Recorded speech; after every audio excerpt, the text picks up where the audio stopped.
지난 영상에 이어서 이번 영상은 보이후드에서 그 양육자라고 해야 되나요? 보호자가 4명이 나오잖아요. 엄마가 2번 이혼을 했기 때문에 이 4명의 양육자들이 아이와 어떻게 소통하는지 의사소통의 방법을 한번 좀 고찰해 보려고 해요.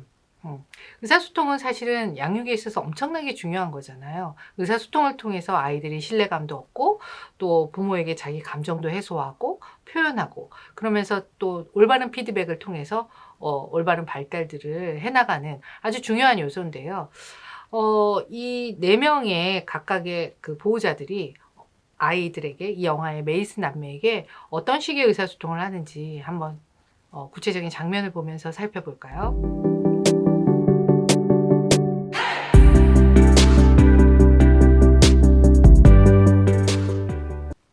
먼저 친아빠를 한번 볼게요. 친아빠는 대단히 프렌디한 사람이죠. 엄청나게 상상력이 풍부하고요. 자기의 모험과 도전으로만도 엄청나게 즐거운 분이에요. 그 즐거움, 그 에너지, 그 열정 이런 것이 의사소통 과정에서도 너무 많이 나타나요. 그래서 정말 서먹서먹할 수도 있고 조금 어색할 수도 있는, 그래서 떨어져 사는 그 아이들을 만나면서도 바로 놀이나 즐거움 이런 것들을 이끌어내고 아이들에게 웃음을 자아내게 하는 아주 프렌디한 아빠예요. 그런 부분에서는 사실은 아주 좋을 수 있는데요.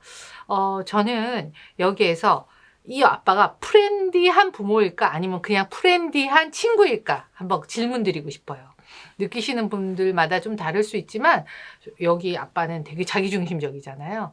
대화라는 것은 항상 상대방의 욕구, 상대방의 이해, 상대방의 감정을 중심으로 출발했을 때 대단히 원활한 의사소통이 일어나는데 이 아버지는 항상 자기가 되게 중요하신 것 같아요. 그래서 자기의 관심, 자기의 흥미, 자기의 욕구대로 의사소통을 하니까 어렸을 때는 가만히 듣고 있던 메이슨과 사만다는 조금 크고 청소년 중기쯤 가니 어때요? 왜 그런 방식으로, 왜 아빠가 원하는 방식으로만 대화를 종용하느냐라고 반항을 하는 그런 장면들이 나타나거든요. 그래서 결국 이 아빠는 프렌디함은 갖추었지만 사실은 부모로서의 권위 그리고 상대 중심, 아이를 존중하는 태도는 좀 부족하지 않았나 싶어요. 의사소통의 유형으로 하자면 조금 산만형, 제가 이따가 총계적으로 4가지 유형을 다 말씀드릴 건데 기억하고 계시면 이 아버지는 약간 산만형에 속하지 않나. 즉 산만형들은요, 대화의 중심을 끝까지 가지 않고요. 중간에 자기의 관심으로 확확 돌려요. 그게 조금 심리적으로 더 보면 그 부분, 불편하고 고통스러운 부분들을 회피하려고 하는, 직면하지 않으려고 하는 그런 태도 때문에 나타나는데 결국 그 고통스러운 부분은 다 삭제하고 자신이 원하는 얘기들만 풀어나가는 그런 산만형의 부모의 모습인 것 같고요. 여기에서 대단히 끝까지 보호자의 역할을 책임적으로 한 되게 훌륭한 엄마인 그 메이슨의 엄마는 의사소통 유형으로 하면 가장 안정적으로 그 의사소통을 하긴 하지만 이 엄마가 정말 싱글맘으로서 박사학위까지 받아서 강단에 쓸 때까지는 결국 아이들에게 집중하기는 되게 어렵고 또 자신의 정서적 에너지는 얼마나 고갈되었겠어요. 그래서 나타나는 모습인 것 같은데 이렇게 공감을 할 때 충분한 이모션이 없어요. 그래서 되게 육아서적에 나오는 원칙대로 아 그렇구나, 네가 많이 화나겠다, 또는 이러이러한 부분에서 어떻겠다라는 것을 알아주기는 하지만 바로 그 다음에 그것을 풀어주는, 충분히 상대의 대화를 듣지 않고 이야기를 듣지 않고 바로 문제 해결로 가버리는 그런 것을 의사소통 유형에서는 초이성형이라고 하거든요. 좀 냉담하신 부분이에요. 객관적 사실, 팩트, 그 다음에 앞으로의 문제 해결의 방향성 이런 것들은 잘 잡지만 이모션이 좀 빠져 있는, 그래서 아이들은 설득될 수는 있지만 교감을 이루기는 좀 어려운, 그럼에도 불구하고 좀 자신감형에 가까운 초이성형이라고 볼 수 있어요.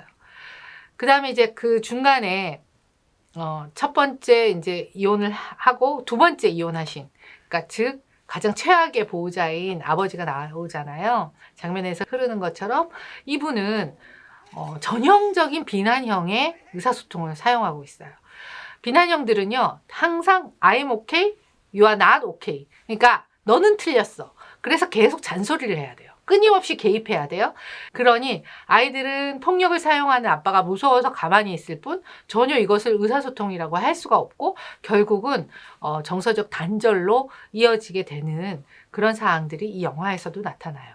이런 비난형들은 엄청나게 지시와 통제를 하게 되죠. 그래서 아이들이 스스로 자율적으로 클 수도 없을 뿐더러 대단히 공포와 두려움을 느끼게 되고 조금 힘을 가지면 엄청난 반항으로 나타나게 되는데 이 영화에선 아이들이 숨죽이는 너무 그 폭력에 의해서 무서워서 공포에 떠는 그런 모습까지만 반영이 되었지만 결국 이들이 만약 이 아버지 밑에서 계속 컸다면 조금 더 그 17세에서 19세 정도 되면 집을 나가기도 하고 뭐 집과 단절하기도 하고 엄청난 반항을 하기도 할 그런 의사소통을 계속 이 새아버지 원이 보여주고 있죠. 가장 최악의 의사소통 유형이라고 볼 수 있고요. 새아버지 2는 아주 짧은 장면 나오지만 비난형에 가까워요. 지금 우리가 학습한 초이성형, 산만형, 비난형 말고 또 어떤 형이 있냐면 여러분들 중에서는 회유형이 있을 거예요. 뭐냐면 직면하지 않고요. 의사소통, 자 이게 너의 잘못이야 라고 직면하지 않고 항상 우회적으로 그럼 안 될까? 그리고 잘못을 지적하면 뭔가 아이가 분노 폭발하거나 또는 서로의 갈등이 오가는 것이 싫어서 그 갈등이 싫으니까 그냥 참고 넘어간다거나 그랬을 때 그 회유형들이 갖는 단점은 뭘까요? 아이들을 올바르게 케어하지 못하고 그 아이들이 지금 현재 자기가 해야 될 일에 대해서 배우지 못하는 결국은 그런 기회가 박탈되는 그래서 결국 떼쟁이로 아이들을 만들어내는 또는 독불장군으로 만들어내는 그런 영향력을 갖게 되죠. 그래서 결국 모든 의사소통은요. 용기와 배려의 밸런스예요.